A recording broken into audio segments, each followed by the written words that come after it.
Hello and welcome to our webcast of March 11, 2016.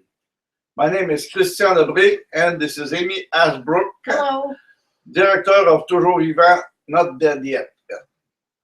Toujours Vivant, Not Dead Yet is a non-religious organization by and for people with disabilities and our allies. Our goal is to inform, unify, and give voice to the disability right opposition to assisted suicide, euthanasia, and other ending of life practices that discriminate against people with disabilities. Today's topics, first one is Parliamentary, Luncheon, and press conference. Second one is what is palliative care and why it is important. Third one, assisted suicide bill die in 2 more US states. Last one, contact your MPs. And this is Amy Ashbrook. Hi, thank you. Okay, Parliamentary Luncheon and Press Conference. This week, the Euthanasia Prevention Coalition and Toujours Vivant, Not Dead Yet presented a press conference and parliamentary luncheon in Ottawa on March 8th. It was good. It was good. We had about 23 members of parliament and their aides at the luncheon, and most of them were already opposed to assisted suicide, but they needed information that we were able to give them about the problems with the recommendations of the Special Joint Committee. Tools and motivation. Exactly, that's what we gave them, tools and motivation. And the press conference was not very well attended, but it was good to do it anyway. At the press conference, we spoke about the need to alert members of Parliament to the pitfalls contained in the report of the Special Joint Committee on Physician Aid in Dying, and to draw attention to the vulnerable person standard, which we believe is an effective solution to these problems. This standard was developed by whom? It was developed by 30 doctors, lawyers, and disability rights activists, and it was sponsored by 28 different organizations, including the Council of Canadians with Disabilities and the Canadian Association of Community Living and the Euthanasia Prevention Coalition. So it's very serious. So it's a very serious proposal, and I like to think of it as a good response to the Joint Committee. The Joint Committee's recommendations, which were really a few steps too far, and this would Compensate. This would compensate, exactly. It would norms, I keep thinking in French, the vulnerable person standard is a way to back off of those recommendations and put something more sane in place. The speakers at the press conference called on Parliament to adopt the vulnerable person standard and require a vulnerability assessment so that no person is influenced or coerced to accept assisted suicide due to psychosocial or economic pressures, inadequate medical or palliative care, or discrimination or devaluation. And this is very important. Right. This vulnerability assessment is the key to this vulnerable person standard. It basically has everybody who is going to have assisted suicide has to go through this assessment to determine whether they might be vulnerable to any kind of inducement to commit suicide, because that's what it says in the Carter decision, that we have to prevent vulnerable people from being induced to commit suicide. So that's what the assessment is for. Yeah. Also, we're calling on Parliament to enact effective procedural safeguards before the fact, such as an eligibility determination verified by a judge or administrative panel. It's very important to be before the fact, because if something goes wrong, you could not reanimate the people if he's dead. Right, exactly. You have to prevent errors from happening rather than try to catch up, because you can't catch up from an error like this. Also, we're calling on Parliament to return to the original intent of easing the lives of terminally ill Canadians who are incapable of committing suicide without assistance. That was the original thing that the plaintiffs were calling on, because they were saying that they would have to commit suicide early if they couldn't have assistance to suicide. So that's what we're calling on, is that that idea that it be people who can't commit suicide without help, and only people who have terminal illnesses should be eligible. Yeah. Also, we're calling on Parliament to reject the headlong rush to allow assisted suicide both for adolescents and via advanced directives. Yeah, it can be that we start from to be afraid of a slippery slope, and now it's not a slippery slope. It's a run for something Right. faster and heavier and Right. many other things. It's unbelievable. The law is not yet voted and existing, and they ask a lot more already. Right. If you compare what's being proposed now to the requests of the plaintiffs in the Carter case, the original plaintiffs' requests were much more restrained, and actually are fairly similar to what's being proposed in the vulnerable person standard. But what was recommended by the Joint Special Committee was was just way beyond the pale, allowing adolescents to have assisted suicide. Kill everybody if they ask. Basically, what it is. Right, exactly. Also, suicide for all. Yeah. Right. Also, we're asking Parliament to respect the conscience rights of individual medical professionals as well as healthcare institutions to refuse to kill their patients. And so that's not just individual doctors and nurses. It's also hospices and palliative care organizations, and not just ones that are religious in nature, but because palliative care, their philosophy is not to accelerate death.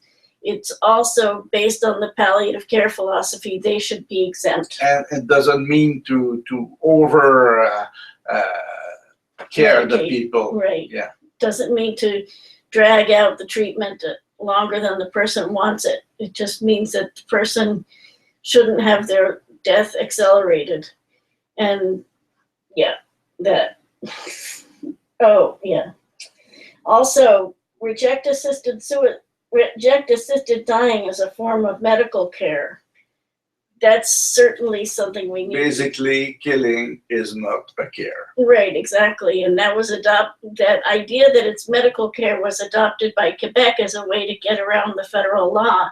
And other provinces are looking at adopting that idea. And we are saying that this Parliament should reject this idea out of hand. Yeah, this idea came from Quebec, and it gave the idea to province that is include as a care inside their system, which is basically a very bad idea, because you ask to people who care, who do whatever it's needed to keep you alive, to kill you.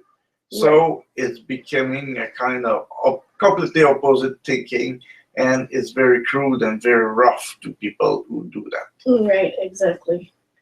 And finally, we're asking Parliament to ensure that all Canadians have timely access to effective palliative and home care services to enable them to control where and how they live and die.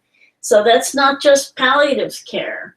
We're asking that Parliament give people access to home care services, so that they can control what happens to them.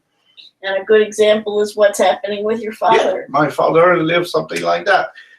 He broke some.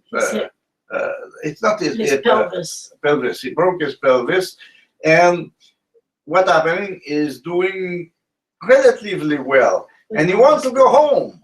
Okay, but if we want him to go home, he need at least some help. Okay, he needs somebody to cook for him. He needs somebody to take care of the home and do all the cleaning and things like that. And it's not available. Right, those services aren't available. And for what services are available, there's a 3,000 person waiting list. So there's no way he's going to get any services unless he pays for them out of pocket.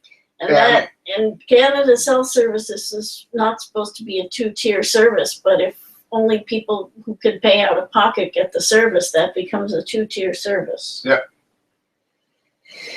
Also, Hugh Scher, counsel for the Euthanasia Prevention Coalition. A famous lawyer. Yeah. Sure is a famous lawyer. Well, he's well known in the community because he's a disability rights lawyer. He's been doing disability rights work for the last 30 years. And he pleads some constitutional law things, and he's a really, really, really good lawyer. Yeah.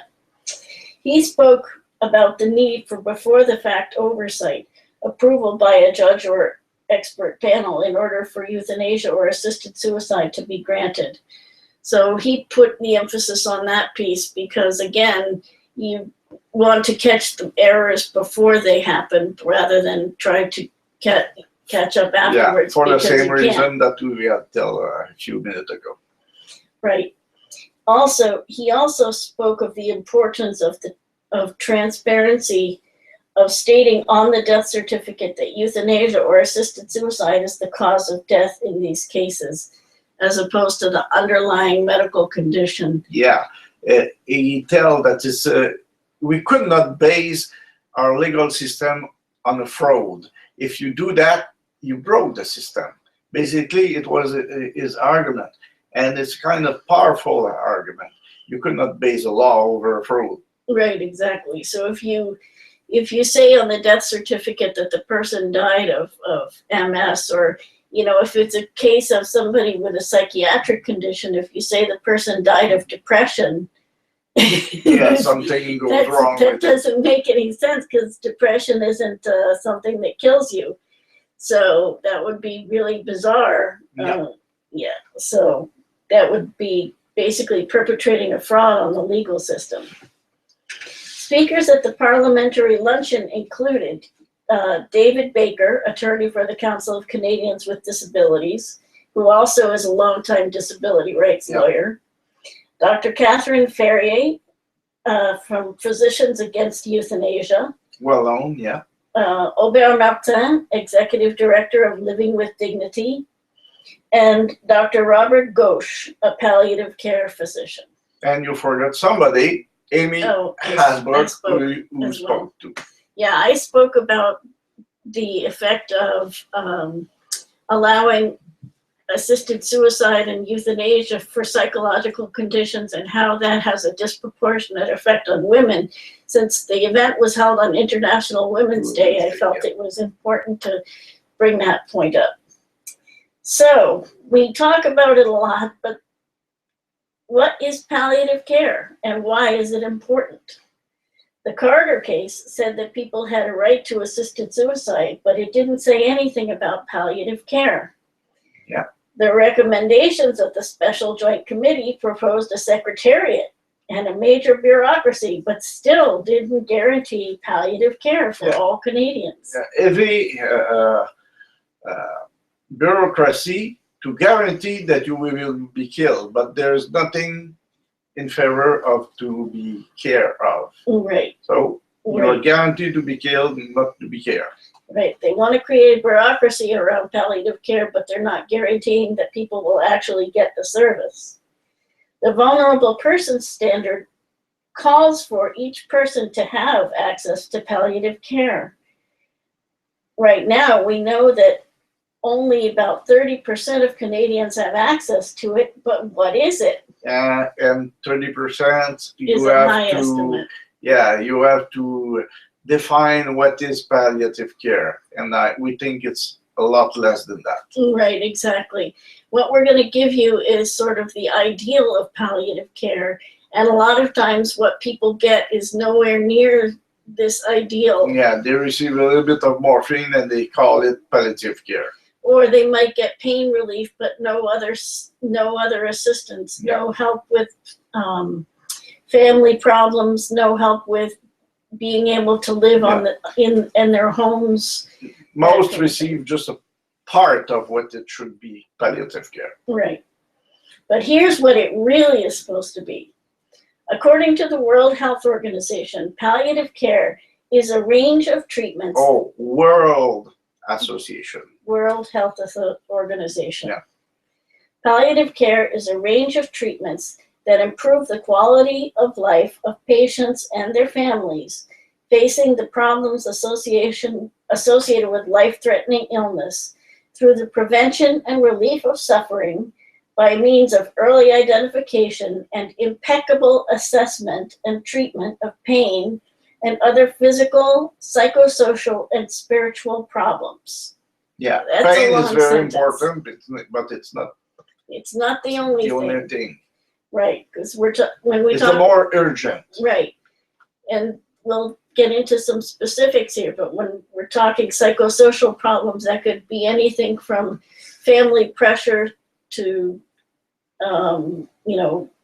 give up the, go ahead and die and give over the inheritance to not having enough home care services, anything like that. Spiritual questions are, people have questions about what it's going to be like after they die, or have they finished doing all the things they wanted to do with their life, questions like that.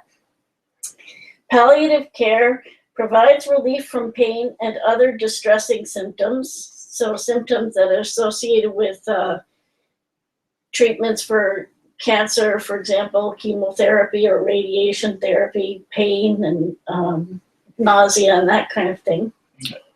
It affirms life and regards dying as a normal process.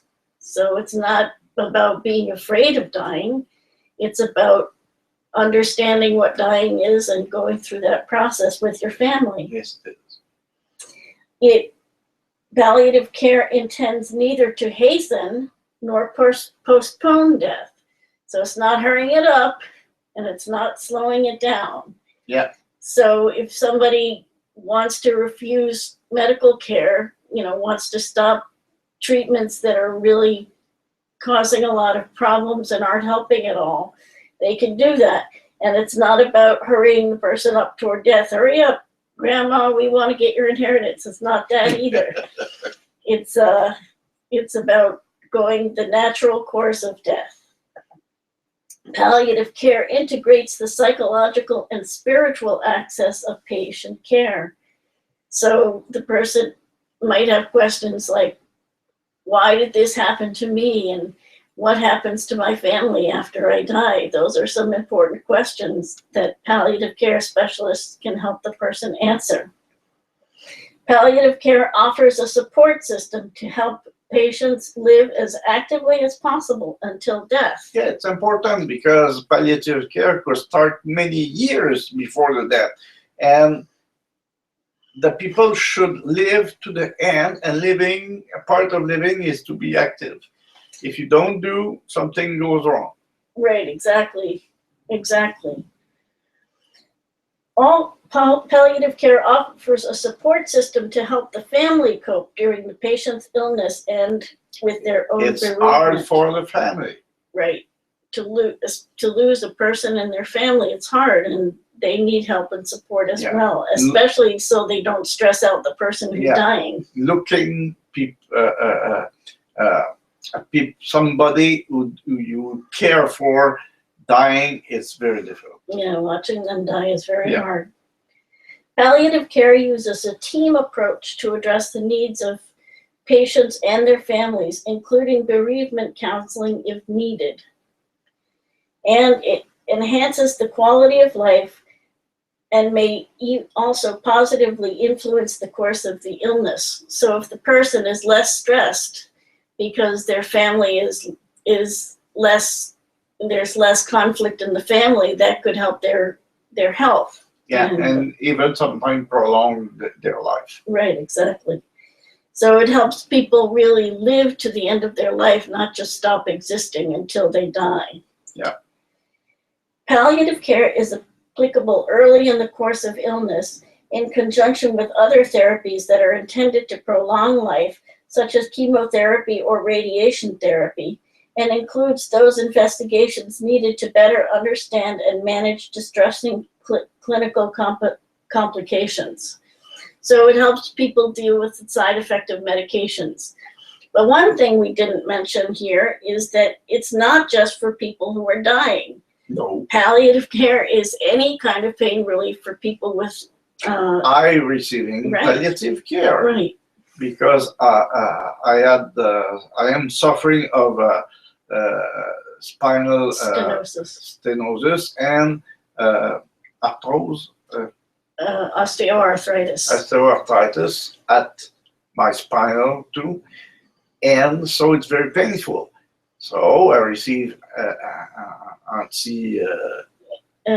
analgesics. Analgesic is an anti-pain medicine right. and anti-inflammatory medicine. Right. And I will receive to the rest of my life. They will not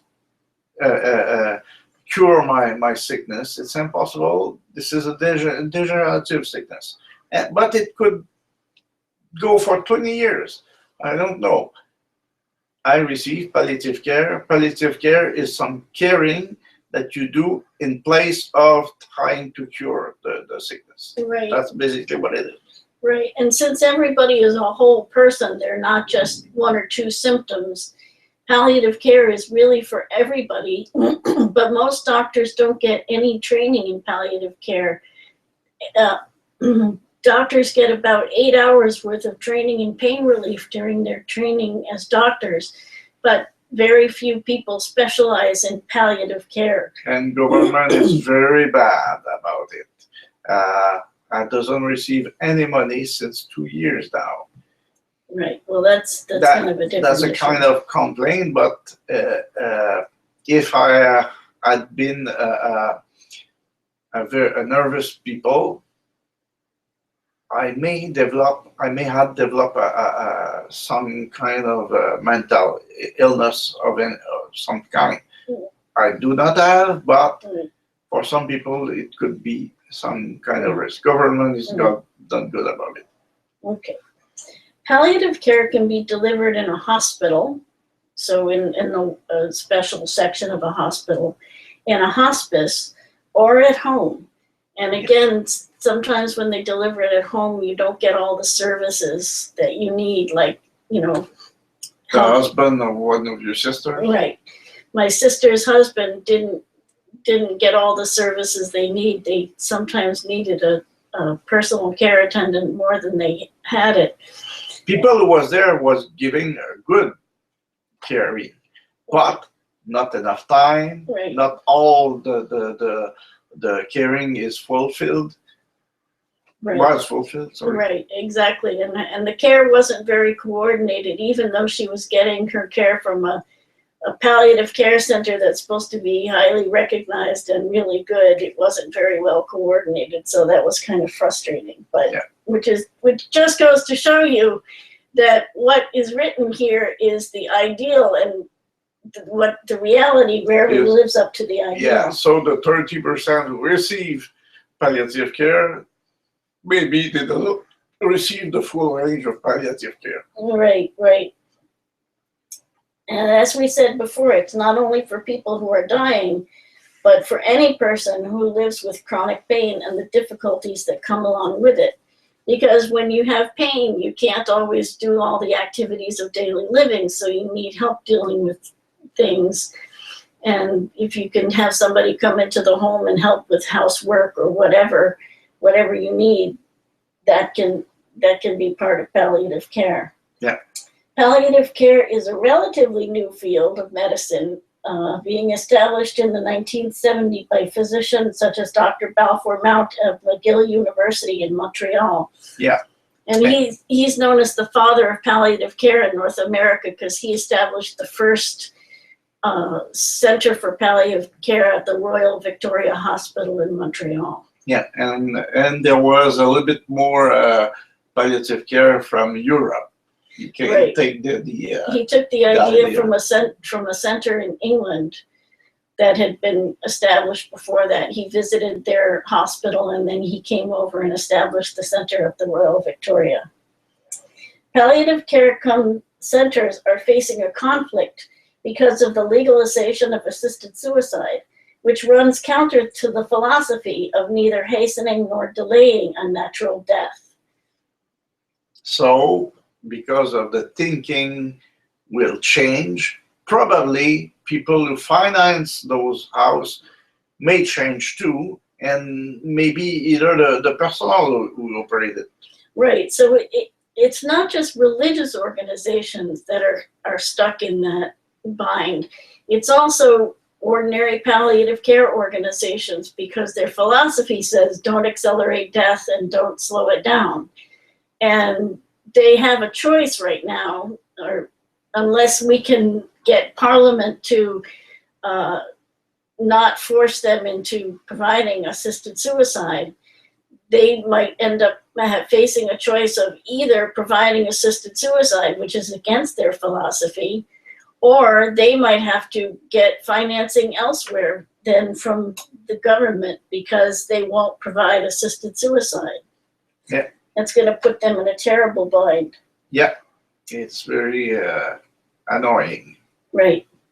Most palliative care doctors believe that assisted suicide is unnecessary, that holistic palliative care can effectively deal with the physical and psychosocial reasons people ask for assisted suicide. That's why most palliative care doctors oppose assisted suicide and euthanasia. And that generally about 85% of palliative care doctors oppose assisted suicide and euthanasia. I've seen figures that are higher, I've seen figures that are lower. It depends on where you're looking. Yeah, and because of the report pushing too hard, maybe this number is rising. Right, exactly. For more information about palliative care, visit the Canadian Hospice Palliative Care Association on the web at http://www.chpca.net. That's chpca.net. Okay. Easy to find. You just have to look back on YouTube or our video, or to go to our site and you will find this thing right clearly. Or if you have signed up for our if you're on our mailing list to receive the text of our webcast, you'll get that on Monday. Yeah, so it's easy to find those references. Right. 2 more assisted suicide bills die in the United States. Yeah. Yay. Assisted suicide bills have been defeated in 2 additional U.S. states. A bill in Hawaii was not heard by the Senate committee, so it didn't even make it into the committee. It died before that. It's a bad idea, so we reject it at the base. Right. Also, a bill in Nebraska was defeated after a tie vote in the committee. So it's more tie. So because it didn't win, it lost. Yeah. So that's all that counts. Which is a good thing, but it was close. Right. We are still, our last item is contact your MPs. We are still encouraging you to contact your MP, because right now the MPs are considering what they're going to do about all of this information, about the recommendations, about the vulnerable person standard. Yeah. They have to write a bill. And if you want to have your say in what's in that bill, you need to contact your MP right now. It's a hurry. Right. Visit the Parliament's website at http://parl.gc.ca. That's parl.gc.ca for phone numbers and email information, or you can send a free letter to your MP, no stamp necessary, and put on the envelope the name of the Member of Parliament, House of Commons, Ottawa, Ontario, Canada, K1A0A6. That's K1A0A6. So, even though we're talking about safeguards and ways to soften the bill, we are really at the base, we oppose assisted suicide. We oppose and we are against. Right. And there are many reasons to oppose the legalization of assisted suicide. Here are just a few. First, because it's unnecessary. Everyone has the option to commit suicide and refuse medical care and have palliative sedation on demand. And we have proof of that. Right, and we talked about palliative care. Palliative sedation is when the person is basically put into a coma, and so the person doesn't feel any pain. That doesn't have to be permanent. The person can be woken out of the coma if they want to visit with somebody or whatever, but the person is put into an artificial coma, while their body goes through the process of dying. It's unnecessary and it's discriminatory. While people without disabilities receive suicide prevention services if they express a wish to die, people with disabilities will be encouraged and assisted to kill themselves. And that's different kind of treatment, and that's discriminatory. Yes. Choice is an illusion. The choice to die cannot be free as long as people with disabilities don't have the choice in where and how to live. That's a part of Right. palliative care. Right. That's part of palliative care, and it's also part of having home care services and access in the community. All those things are related. Right. And finally, the safeguards don't work. Where these practices are legal, safeguards do not prevent people with disabilities from being wrongly killed. Even if we succeed to get all those nice recommendations together, it will still have some mistake, and it will still have people who will die Right. without wanted. Right, exactly. Yeah. Right. We know this because there are studies constantly coming out of Europe, especially Belgium, the Netherlands, and Luxembourg, and Switzerland, that show that that's what happens when these things are legalized. Yeah. To view our videos, we now have more than 60 webcasts available for viewing. To find them, go to YouTube or use your favorite search engine and search for euthanasia and disability, and you'll be able to find our videos. To participate live, send me your email address and I'll send you a link to join us live. And that will arrive about 15 minutes before the start of the webcast. For more information on the subjects we discuss, go to facebook.com/toujours vivant, not dead yet, and we update that Facebook page very often, so keep on that Facebook page. You can also go to our website at tvndy.ca. You can send us an email at info@tv-ndy.ca, or you can follow me on Twitter @TVNDY. Thanks for being with us, and please join us again next week. Thanks See to you next Christian week. for helping out. Take care. Thanks. Goodbye. Bye.